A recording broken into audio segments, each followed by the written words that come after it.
Hey guys, today's video is going to be Kisame versus the 5 Kage.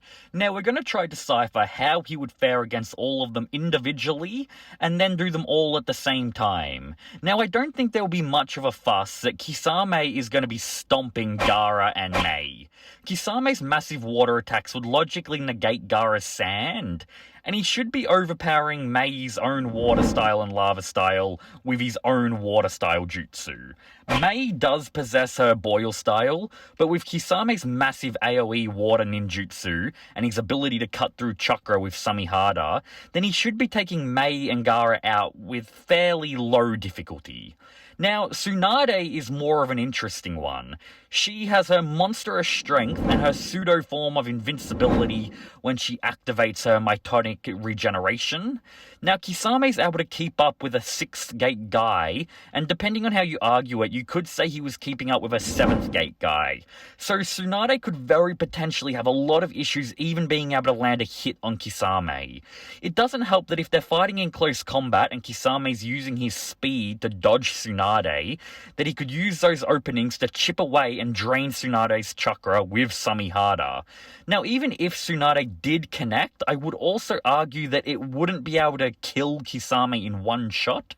Kisame was able to survive a lariat from Killer Bee, who's relative to the 4th Raikage, and while Tsunade's stronger than the Raikage in strength, they are somewhat relative, so I do think that Kisame would be able to survive it, and then restore himself with the help of Samihada. Now, when she activates her mitonic regeneration jutsu, this is where Kisame really needs to get some distance. Because of her insane ability to regenerate, she's going to be able to dish out more damage than Kisame can heal from, and she's also going to be able to recover from more damage than Kisame can land on her. But a reason why this regeneration technique becomes worthless is that once Kisame activates his giant water prison jutsu, Tsunade, who is already slower than Kisame on dry land, would just be significantly slower, more so once he merges with Samihada in the water. Kisame's speed advantage just goes up too much for Tsunade to be able to contend with him. So Tsunade's not going to be able to get close to him at all to really finish Kisame off, and her regeneration is eventually going to wear out, making her completely helpless and giving Kisame the easy W with mid difficulty. There's just nothing she can really do against the giant water prison. She can't punch through this formidable jutsu. Something else I should mention, and I'm not sure Kisame can actually do this, but you could argue that he could even absorb the chakra from behind Tsunade's forehead. That would completely prevent her from even being able to use her mitonic regeneration. But for right now, we'll say he can't, since it would be a massive assumption on my part, and Kisame doesn't really need the help if we're being honest. Now, this is where we get into the big boys of the 5 Kage. We have the Raikage and the Tsuchikage. Now, if you guys thought that these two would be able to defeat Kisame, I wouldn't necessarily have an issue with it. I would be able to see your point of view on the subject, but let me give you guys my truth on it. I think that Kisame does actually go over the Raikage. As we know, the Raikage is relative to Killer Bee, and all things considered, Kisame was destroying Bee in their fight. I feel like in a lot of ways this fight is going to go in a very similar direction. I reckon the Raikage would charge in and strike Kisame with a lariat, and Kisame would be able to siphon a ton of the Raikage's chakra, making him even stronger, and then Kisame would use that power like he did with Bee to summon the giant water prison, transforming together with Samihada, and then just chipping away at the Raikage's strength and chakra by charging at him. The Raikage would have no real way to counter this technique, getting the GG for Kisame. Now, yes, the Raikage is faster than Bee, but they are somewhat relative, and Kisame, like we mentioned, was keeping up with a guy using the 6th and 7th gate, meaning he's used to contending with fast opponents. He's not getting automatically blitzed. And to be honest, he doesn't even really need to dodge the Raikage. He can just tank the attack, and in that moment, a ton of the Raikage's chakra would be drained, just like he did to Bee. Now, you could say there's an argument that the Raikage could release a massive lightning-style jutsu, which could conduct and envelop the giant water prison. And if you've watched any of my Kisame videos before, then you know that I believe that Samihara can absorb chakra as well as cut through it, but it can't specifically absorb ninjutsu. So for instance, if a fireball was being sent at Kisame, he can cut through that fireball with Samihara, but he can't absorb the specific ninjutsu back into the sword. And logically speaking then, that would therefore mean that even when he's merged with Samihara, that this potential lightning blast should be able to work on Kisame, which would most likely be enough to take him down and give the Raikage the win. However, I'm not going to use that argument, and the reason being, we don't see the Raikage ever really using lightning ninjutsu from a distance. It's all usually coming from his lightning armor. I definitely reckon he possesses smaller scale lightning attacks, but we just don't know if he possesses a lightning jutsu powerful enough to do the type of damage that we're talking about. Another argument against why I'm not counting it is because we didn't see B do anything like that, someone who also possesses lightning style. This also brings me to the third argument on why I'm not counting it, and it's that at this stage of the fight, the Raikage most likely would have already sustained massive chakra loss, so whether or not he would even have the chakra necessary to perform such a hypothetical large-scale jutsu is very much in question. But yes, with how Kisame handled B, I feel like the Raikage would be led into the same situation of getting trapped in the water prison, and considering by the time this jutsu most likely went up, he would already be weakened, allowing Kisame to get the W. But if you guys think that that slight increase in speed that the Raikage has over Killer B, and believe the Raikage is capable enough and possesses enough chakra at that time to perform a massive AoE lightning style jutsu is enough to take down Kisame, then I'm all on board for it. But with what we do know, I have to say that Kisame brings home the gold. Now, the Tsuchikage is where things get much harder for Kisame. Straight away, any water-style jutsu that isn't his Super Water Shark Bomb or the Water Prison Jutsu should be a non-factor in this fight. The Tsuchikage's ability to fly pretty much negates all of it.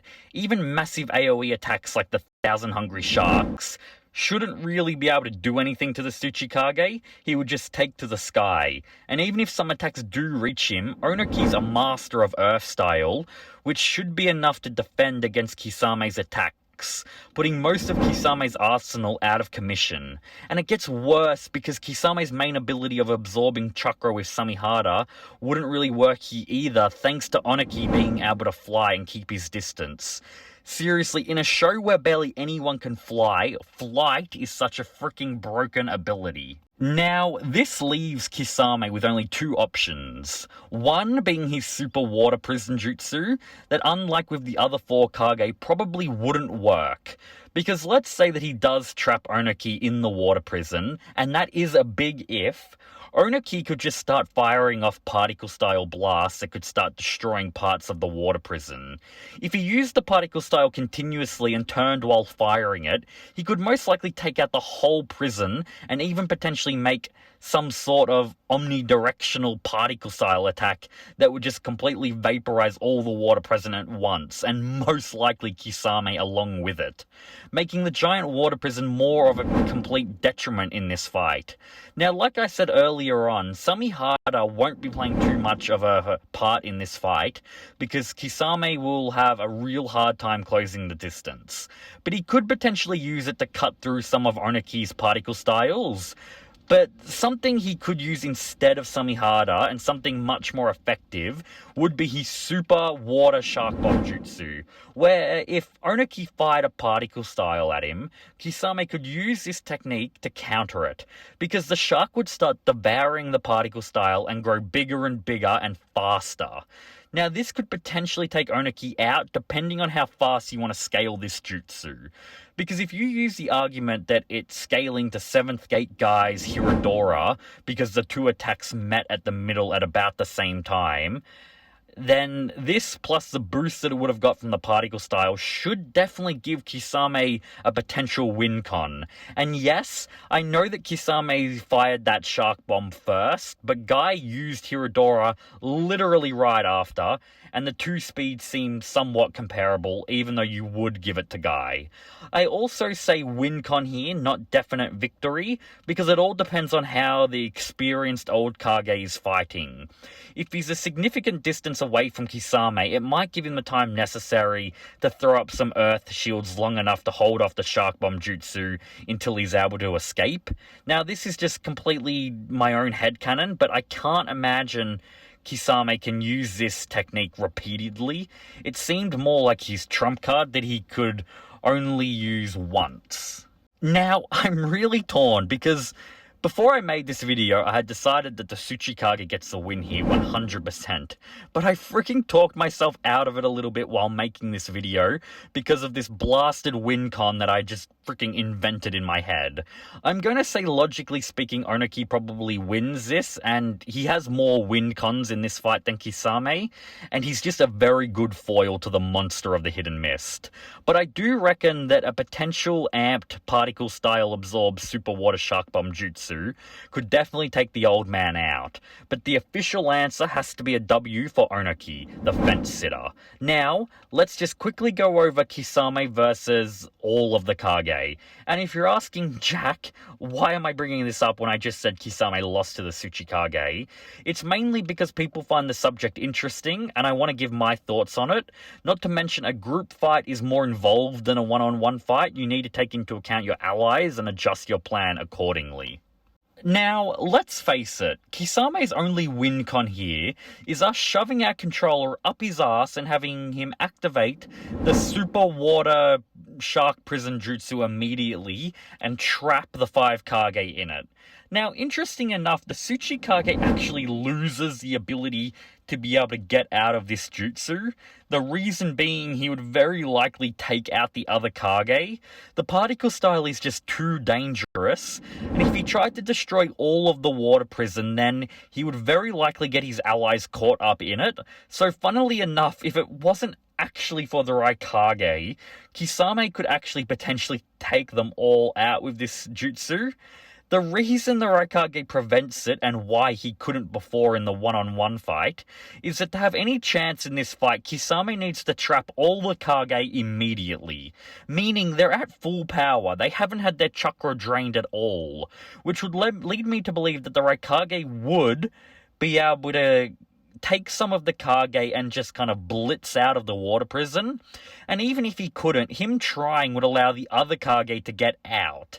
There's also the fact that the Raikage is probably fast enough to prevent Kisame from even activating the giant water prison, because Kisame needs to use it immediately, so the Raikage could potentially just force Kisame into close combat, and then the other Kage just help out, and it's all over for Kisame. So the Kage are actually winning, but it's all off of the back of the Raikage. And I actually like saying that because generally speaking, the Raikage doesn't get too much love. Most times he's just used as a speed measuring stick. Anyway, guys, that's my video on Kisame versus all of the Kage. Let me know down in the comments what you thought of it, if you agree or disagree. And if you've made it all this way and have enjoyed the video, please make sure to like and subscribe. But like always, I've been Jack Cypher. Cypher out.